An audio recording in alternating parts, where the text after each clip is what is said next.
Bonjour à tous, c'est Adèle pour la chaîne Jolie DP. Je vous retrouve aujourd'hui avec un unboxing de chez VIP Cross Stitch. Ils m'ont proposé de rechoisir des articles dans leur boutique, donc du coup j'ai farfouiné un petit peu et j'ai trouvé des petites choses très sympas. Donc on aura 2 toiles à broder et le reste ce sont des petits accessoires, des petites nouveautés que j'avais envie de tester, de voir ce que ça pouvait donner. Alors dans les toiles, il y en a une qui me faisait de l'œil depuis un moment, que j'hésitais à prendre et puis finalement je me suis dit allez pourquoi pas, je vais la prendre. L'autre c'est une nouveauté. Donc vous allez voir, normalement elle est très jolie, vous allez vous dire encore ce même sujet. C'est vrai que ces derniers temps j'ai craqué pour pas mal de toiles avec ce sujet là dessus. Peut-être que ça vous met la puce à l'oreille. Et le reste, ce sont des articles pour faire des petits projets et un que je trouvais prometteur. Donc on va regarder ça ensemble. Donc du coup je vais vider le sachet. Hop, tout est arrivé dans le petit sac comme d'habitude. Hop, hop, hop. Et l'autre je vais mettre ça sur le côté, on regardera ce que c'est après. Donc déjà... je mets ça de côté, je mets tout le reste de côté. Hop là, on va regarder d'abord les toiles. Donc ce sont 2 kits Joy Sunday et assimilés parce que là pour le coup on n'a encore pas la marque Joy Sunday indiquée. Donc j'ai choisi ces 2 jolis petits modèles. J'avoue que cette toile-ci elle me fait de l'œil depuis un moment. Je la trouvais super jolie. J'adorais les couleurs et puis à chaque fois je me disais mais non finalement peut-être pas. Et puis là je me suis dit en fait ça fait un moment que tu la trouves jolie. C'est dommage de ne pas la prendre. Donc du coup je l'ai prise, voilà tout simplement. C'est un petit projet 19 par 19 cm en 14 CT. Et l'autre c'est une nouveauté que j'ai trouvé super sympa. Donc c'est une 18 par 23 cm et donc en 14 CT également.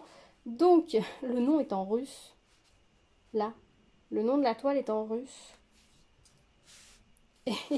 Et au-dessus c'est écrit en chinois. Ah, c'est la première fois que je crois que j'ai la traduction en chinois dessus. C'est original, on avait toujours le symbole ici pour le nombre de fils, mais jamais. Bref, voilà. Donc ce sont des kits assimilés Joy Sunday, hein, c'est même... on a le logo mais on n'a pas la marque.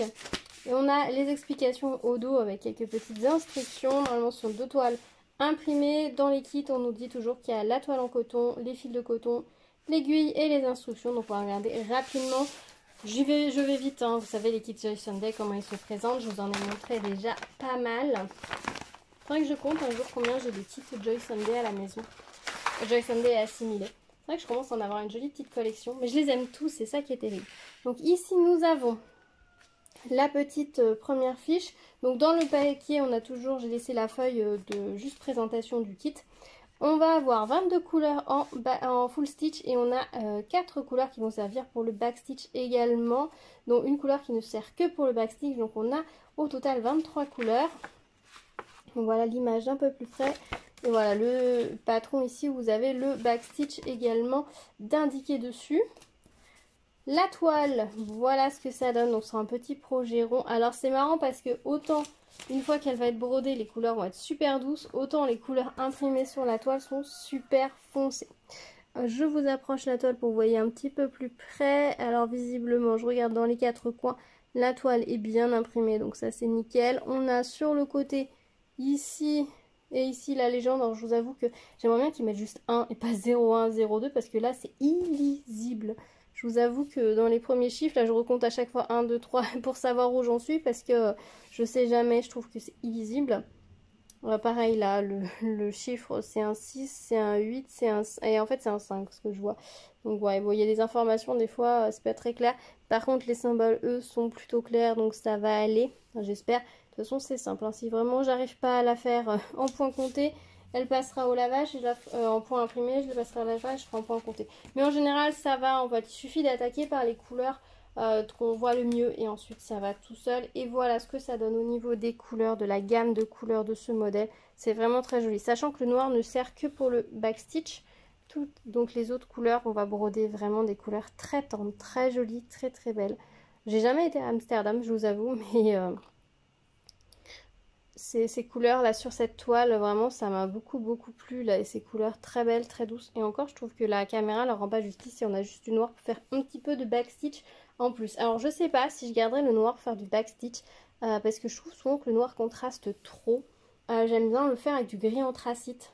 Ça, du coup ça ajoute une petite touche de douceur en plus, donc peut-être que je passerai sur du gris anthracite pour faire le backstitch qui est censé être noir plutôt que d'utiliser vraiment le noir pour garder un peu plus de douceur à la toile. Mais ça je verrai après. une fois que j'aurai brodé le reste. C'est bien coché, 14 CT de brun ici et nous avons les aiguilles ici. Donc ça c'est pour le premier petit kit que je trouve absolument ravissant. Et on va regarder le deuxième. Donc c'est un petit kit aussi, la toile fait 18 par 23. La taille indiquée c'est la toile totale, hein, sachant que la toile elle est surjetée et que ça compte le tout, le bord et les inscriptions autour. Voilà. Donc c'est une 14 CT également. Alors celle-ci, ce qui m'a intéressée et qui fait que je l'ai prise, c'est qu'on voit dans le ciel, sur l'image, on n'a que du half stitch, c'est-à-dire un seul point, et dans le fond aussi. Donc on a un jeu de half stitch, de full stitch et un petit peu de back stitch. Donc je me suis dit que ça pourrait être très très sympa. J'ai pas sorti le patron. Sortons-le.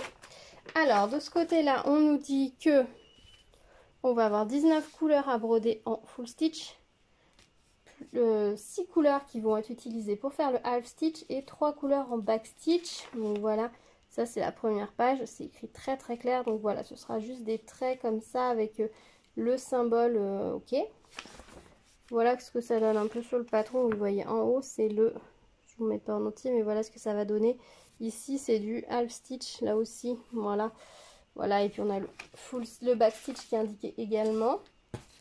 Sur la toile, voilà ce que ça donne. Alors par contre, c'est là, il faut le savoir, ici, il faut repérer. Parce qu'en fait, c'est un symbole en damier. Je ne sais pas si vous voyez. Alors, c'est pas forcément le plus clair, je vous l'accorde. Puisque ce sont ces symboles en damier là.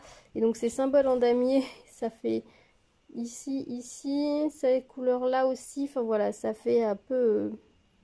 Je sais pas si ça va être plus simple de le faire en imprimé qu'en compté finalement celui-là, on verra.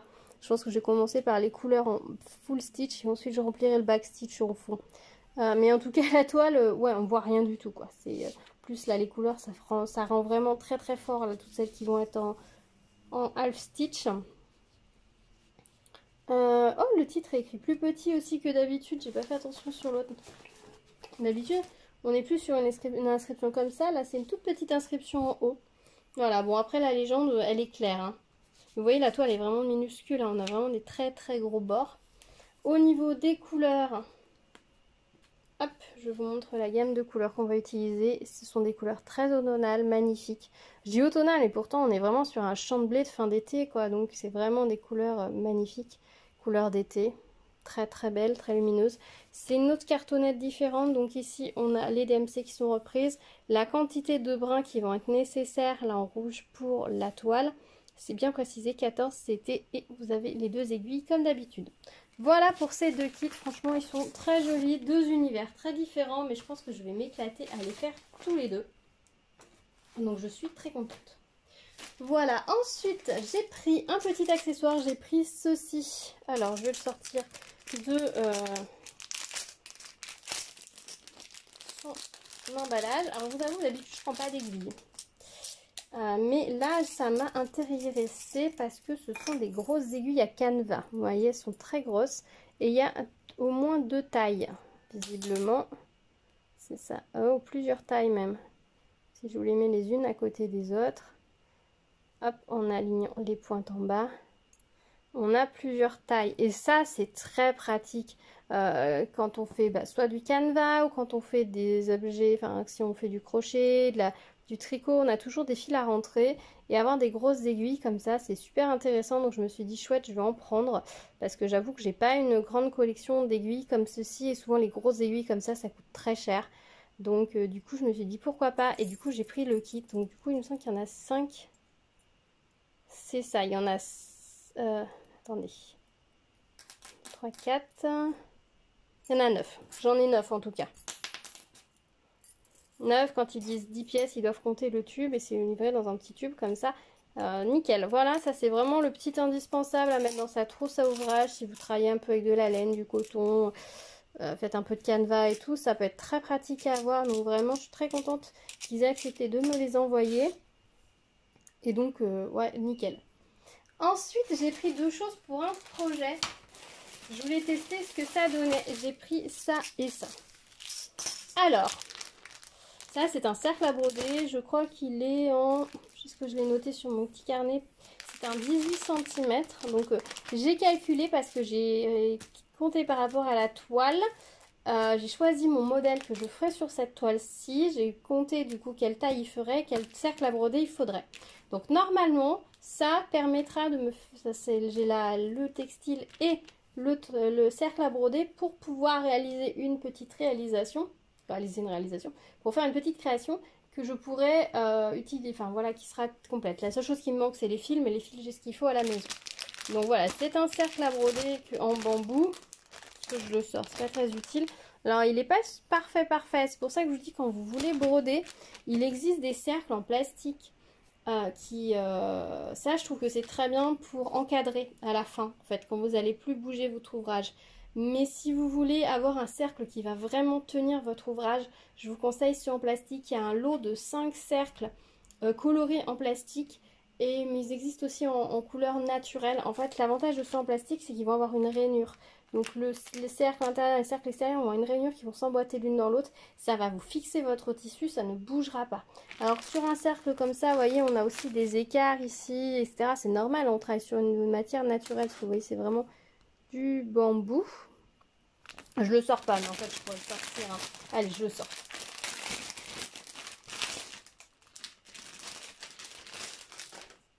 Voilà, je le sors, vous voyez, hop, on est vraiment sur du bambou. Ah, la netteté, tu veux bien te faire? Voilà, on est vraiment sur du bambou. Donc voilà, forcément, il y a des irrégularités au niveau de la fibre. Mais bon, voilà. Et là, donc, le petit anneau en haut est argenté. Voilà. Et du coup, j'ai pris ceci. C'est une toile Aïda en rouge.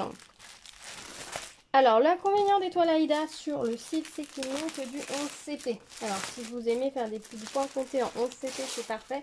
J'aimerais bien qu'ils rendent du 14CT, moi, personnellement. Mais bon, je me suis dit que j'allais essayer. Je voulais voir si c'était bien du 11CT, parce que c'est pas un tissage qu'on trouve régulièrement, par exemple, par chez nous. Si vous allez en mercerie, que vous allez en magasin de tissu, vous allez trouver du 5,5 points au centimètre, ce qui va correspondre à du 14CT en gros. Vous allez trouver du 7 points par centimètre, ce qui correspond à du 18CT. Il existe le 6 points par centimètre qui correspond à du 16CT, qui est très utilisé par les américaines, mais qui est assez difficile à trouver chez nous. Et donc là, le 11CT, ce serait du 4 points par centimètre pour faire du 11CT, et c'est peu courant chez nous. Voilà, c'est vrai que c'est pas un grammage qu'on trouve beaucoup. Donc voilà, ça peut être intéressant. Après, si vous voulez broder en 11CT, sachez que voilà, sur VIP Cross-Stitch, vous pouvez trouver des petits coupons comme ça. Alors, il y a rouge et il y a blanc. Et le blanc est toujours moins cher que la couleur. Vous avez deux feuilles blanches pour une feuille rouge. Et il me semble qu'il y a une autre couleur. Je ne sais plus laquelle c'est. Mais une autre couleur. Et sinon, vous regardez sur Amazon, vous avez aussi directement 11CT. Vous allez trouver des coupons. AliExpress également. Donc voilà. Donc moi, j'ai pris celui-ci. Alors, ce sera une tentative de travailler en 11CT. Vous savez que le 11CT, c'est pas du tout ce que je préfère, mais je voulais vraiment savoir si c'était vraiment du 11CT comme indiqué ou s'ils avaient mis ça comme ça. Donc l'idée, ça va être de faire un petit projet sur la toile rouge et ensuite de pouvoir l'encadrer dans le petit cercle à broder. Donc vous reverrez ce petit projet prochainement. C'est un projet plutôt pour les fêtes de Noël, d'où le fond rouge. Et donc on verra ça prochainement sur la chaîne, donc restez à l'écoute. Et je vous dirai ce que je pense de leur toile. A priori, le tissage est bien régulier, hein. Si je vous remets en zoom, le tissage est bien régulier, il n'y a pas de souci. C'est assez rêche, mais quand vous allez le manipuler, ça va au bout d'un moment, ça va s'assouplir. Donc vraiment aucun souci, c'est une bonne toile Aïda, il n'y a pas de problème. Et une chose qui est bien, c'est qu'elle est coupée droite. On a juste un tout petit décalage d'ici, mais à peine. Mais sinon, ils ont bien suivi les fils. Ce qui n'est pas toujours le cas, parce que j'en ai acheté là et elles sont coupées en biais. C'est toujours embêtant, parce que si vous êtes en biais, si vous faites un grand projet, vous perdez de la place. Alors que là, non, c'est bien coupé droit. Donc franchement, pas mal du tout. Je vous donne les tarifs, parce que je ne vous ai pas dit jusque-là. Les deux petites toiles étaient à 3,85 € et 3,88 € quand j'ai validé ma commande. L'Aïda est à 3,69 €, c'est un coupon de 30 par 30 cm. et le cercle à broder en 18 cm est à 4,85 €. Enfin, au moment où moi j'ai validé la commande, les aiguilles à canevas étaient à 1,94 €, donc vraiment rien à dire pour les aiguilles à canevas. Et enfin, j'ai pris un autre petit quelque chose qui est arrivé dans ce petit sac comme ça. Je ne sais pas si c'est pas moi qui ai dévoré le sac là ici. Donc j'ai pris un cercle à broder long. Voilà, parce que j'ai un petit projet où il y en aurait 3 comme ça. Et du coup, je me suis dit, c'est chouette. Alors au début, je me disais, mais pourquoi faire? Alors faites attention quand vous prenez des ovales. Parce qu'il existe le ovale. Alors c'est pas du tout pareil que... Là, c'est vraiment du bois, c'est pas du bambou. Vous voyez, c'est vraiment du bois si je vous montre par rapport à l'autre. C'est pareil. Et là, le bois, si vous voulez travailler avec, c'est nickel. Ça bougera moins que le bambou. Voilà, si vous devez travailler avec des cercles à broder, soit prenez bien du bois, du vrai bois, soit prenez soit en plastique, soit en bambou, ça va pas être l'idéal. Vous allez pouvoir travailler avec, mais ça va pas être l'idéal. Et donc, il est très très bien fait, très très beau. Donc, ce sont des lamelles en fait de bois collées les unes aux autres, ce qui va permettre de prendre la forme. Voilà, il existe quelques tailles. Alors ça, c'est un petit peu plus cher. Il était à... Non, 4,76. Il fait 21 par 13 cm. Il me semble que c'est les tailles extérieures. Donc voilà, ça se démonte en 2 parties. Vraiment très très beau, très très chouette. Je suis très contente. Et donc j'ai un petit projet de triptyque dans des cercles comme ça, des ovales. Donc je voulais en prendre au moins un pour pouvoir faire le premier projet est retracé parce qu'en fait le modèle à l'origine n'est pas prévu pour un ovale. Donc pouvoir retracer la taille du ovale pour pouvoir broder que la partie nécessaire. C'est rien que je brode une partie qui va être coincée. Et donc voilà, donc je suis très contente d'avoir pris ce petit cercle. Moi je brode pas avec les cercles, c'est juste pour faire de l'encadrement. Et ce que je vous disais, oui, c'est que des cercles à broder, enfin les cercles comme ça, les ovales à broder du coup, le cercle ovale comme ça, ils existent avec la petite vis de serrage au-dessus ou dans ce sens. Donc si vous voulez l'encadrer, faites bien attention de prendre la vis de serrage du bon côté puisque c'est ça qui va vous servir à le suspendre. Donc soit si vous voulez vraiment quelque chose de vertical, vous le prenez là, sinon vous pensez bien en prendre un avec ici. Vous pouvez quand même le prendre dans ce sens, hein, mais bon, la vis sera sur le côté, ça va décentrer alors que vous pouvez en avoir avec la vis au-dessus. Sur le rond, on n'a pas le problème. Donc voilà pour mon petit unboxing de chez VIP Crosstick. Je suis très très contente de ces réceptions. Voilà, j'ai à la fois donc des nouveaux projets en toile imprimée qui vont être très chouettes. Et j'ai 2 nouveaux projets qui vont se lancer en point compté. Et puis du coup j'ai mes petites aiguilles là qui vont me servir soit pour le kit, pour un canevas, soit pour autre chose. Donc je suis très très contente d'avoir reçu tout ça. Un grand merci à eux de m'avoir fait confiance à nouveau. Alors j'ai un petit code promo, je crois de 5% chez eux. Je penserai à vous le remettre dans la barre de description. Moi je ne gagne rien, hein. C'est juste pour vous. Si vous voulez avoir 5 petits pourcents de réduction supplémentaire, c'est toujours ça de prix, hein. Faut pas se priver. Ça peut vous rendre les frais de port gratuits si vous ne montez pas au montant max de frais, montant minimum de commande pour avoir les frais de port gratuits. Donc voilà, donc moi je suis très très contente de ces réceptions, très contente d'avoir pris Amsterdam. Je sais qu'il y a d'autres villes qui existent dans cette série là, mais moi c'était vraiment celle-ci qui me plaisait bien avec les couleurs et tout. Voilà, donc je suis allée dessus, il y a un petit côté un petit peu design enfantin, graphique, je suis un peu dans cet univers là en ce moment. Des coquelicots, je sais pas pourquoi, mais j'aime beaucoup les coquelicots, c'est une fleur qui m'a toujours plu. Quand j'étais plus jeune, quand on me demandait quelle fleur me représentait le plus, je disais le coquelicot. Parce que le coquelicot, si on le cueille, il meurt. C'est vrai que si vous cueillez un coquelicot, vous signez son arrêt de mort dans les quelques minutes qui suivent. Et j'avais ce côté-là un petit peu sauvage quand j'étais beaucoup plus jeune. Et du coup, je trouvais que le coquelicot me représentait bien. Aujourd'hui, je sais pas. Je sais pas du tout parce que j'ai grandi, j'ai vieilli.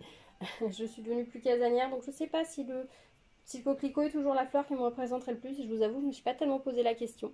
C'est le genre de questions qu'on se pose peut-être plus à l'adolescence, mais c'est vrai que c'est une fleur que j'aime beaucoup. Coquelicot, le pavot. Et quand j'ai vu cette toile, voilà, avec ce mix, parce que c'est vrai que j'ai d'autres toiles avec des coquelicots, hein, que je vous ai montré, que j'aime beaucoup. J'aime bien la gamme de couleurs, vraiment très lumineux. Et puis j'aimais bien l'idée qu'il y ait du half stitch en plus dans la toile. Donc pour voir un petit peu ce que ça va donner. Donc voilà, la curiosité l'a emporté. Et puis voilà, là j'ai vraiment pris un moment, hein, je vous avoue, pour faire la sélection, pour savoir quel cercle je devais prendre, etc. J'ai trouvé le modèle, enfin parce que voilà, les toiles, il y avait que, il y a pas énormément de choix en CT, donc le temps de trouver la toile, de faire les conversions pour savoir combien de points par centimètre il fallait, quelle taille, si sur 30 par 30 cm, si mon motif tiendrait ou non. Ensuite, sur combien de combien de place il prendrait, donc quel cercle je devais commander, etc. J'ai mis un petit moment pour vraiment réfléchir. Je crois que c'est un des premiers projets où je réfléchis autant du début à la fin de l'aboutissement du projet. Voilà. Mais là, maintenant, j'ai le matériel, je vais pouvoir commencer. Et puis bon, là, c'est pour voilà, un autre petit projet que je pense pas commencer tout de suite, mais dans pas longtemps, je pense. Voilà. Voilà, bah écoutez, voilà pour ma petite sélection de chez VIP Crosty. J'espère que ça vous aura plu. Dites-moi ce que vous en pensez, quel est l'article que vous préférez de cette sélection. Si vous brodez avec des cercles à broder, lesquels vous préférez, ceux en bois, ceux en plastique, ceux en bambou. Dites-moi, je serais assez curieuse de savoir. Je sais que souvent on avait beaucoup, nos grand-mères, elles avaient plutôt des en bois, en lamelles plutôt qu'en bambou, mais c'est vrai que maintenant, avec l'ouverture sur le monde, le bambou étant une matière très facile et qui pousse très vite, on l'utilise énormément, donc c'est vrai que les cercles en bambou sont arrivés sur le marché, ils sont beaucoup moins chers, etc. Donc voilà, dites-moi vous, qu'est-ce que vous préférez utiliser, quel contact de matière vous préférez. Et voilà, dites-moi. Je serais curieuse d'avoir vos retours d'expérience et je suis sûre que les autres personnes également. Moi, je brode à la main, donc c'est vrai que le cercle, c'est vraiment que pour faire de l'encadrement. Donc je ne me pose pas trop cette question-là pour le moment. Si un jour je brode sur du lin, du Lugana, de l'étamine, peut-être que je me poserai la question d'utiliser quel cercle j'utiliserai, mais je pense que j'irai sur ceux en plastique parce qu'ils tiennent bien. Mais c'est vrai que bon, pourtant que je suis sur de l'Aïda, je fais à la main, ça me va bien. Voilà, bah écoutez, je pense que je vous ai tout dit. On se retrouve dans les commentaires pour discuter de tous ces petits projets. Dites-moi sur quoi vous travaillez, vous, en ce moment. Si vous aimez encadrer vos broderies dans des cercles, plutôt dans des cadres ou les monter en coussin ou autre, dites-moi, je suis assez curieuse. Ou alors peut-être juste les ranger. En attendant, parce que c'est juste le plaisir de les faire qui compte pour vous, dites-moi, je suis assez curieuse. Je vous dis à très vite. Prenez soin de vous, n'hésitez pas à vous abonner à la chaîne si ce n'est pas déjà fait, activez la cloche pour être au courant des prochaines vidéos. Me laisser un petit pouce vers le haut, ça me fait toujours plaisir. Partagez la vidéo avec vos amis si ça vous dit. Voilà, et on se retrouve dans tous les cas avec ma vidéo Flosstube à la fin du mois pour vous montrer mes avancées du mois. Voilà, je vous dis à très vite, prenez soin de vous. À bientôt, tchou tchou.